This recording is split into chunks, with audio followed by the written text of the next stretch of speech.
This is an overview of Houston's medical center. The Med Center, as most Houstonians call it, is world-renowned for being on the cutting edge of medicine and technology in all of its applications. This project has taken me back to a time where I was more likely to be found here than in school. As a child, up until the time I became a young man, I spent many more hours, weeks, days, and nights here than possibly anywhere else. I was at my birth diagnosed with what the medical industry terms a blood disorder or disease that can cause severe pain and other complications in those suffering from this ailment.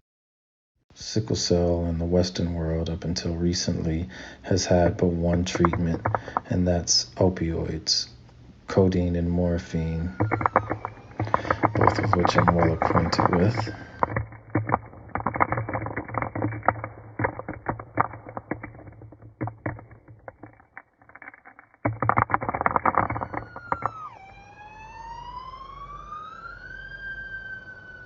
Having spent so much time in the medical and pharmacological industrial complexes, I felt a sort of imprisonment.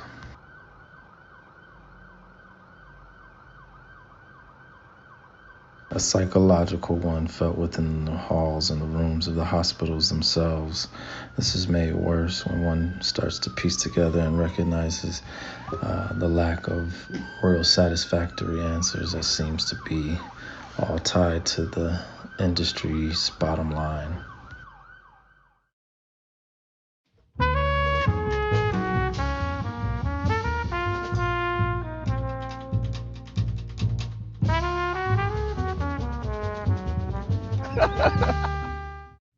Although at one point in my life I've had to deal with frequent hospitalizations and moving through the world in a world of pain that most couldn't imagine, I've also been really fortunate because I was drawn to the arts and sciences at a young age.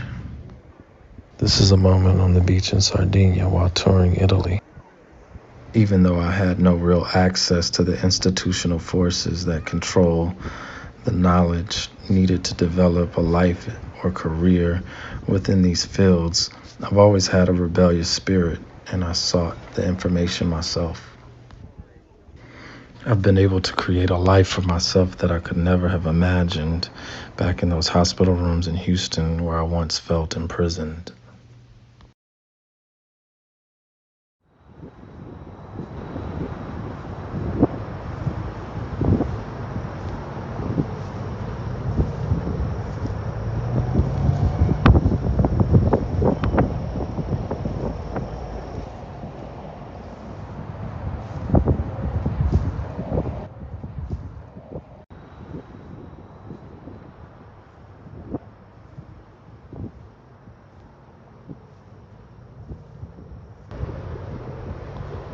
So with this project, I wanted to take a look at developing tools for dealing with pain and trauma through my artistic practices.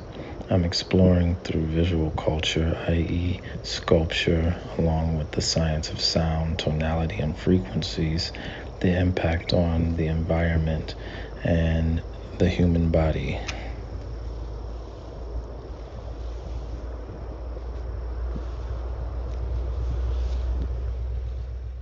So I'll be erecting a sculpture based on the obsidian mirrors found in antiquity, some of the oldest examples of man using material to reflect himself. There's also a sound component. I'll be composing a piece that will be set to trigger once the viewer stands in front of the sculpture for a set amount of time. I'm also very excited to see the effect on the environment the sculpture will have.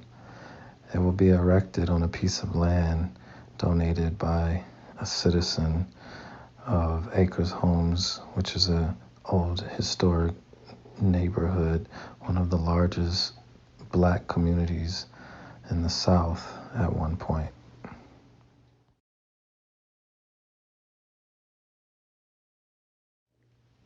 I hope this presentation was helpful in explaining a bit about my project, Start With Self. a look into meditation, self reflection, and healing.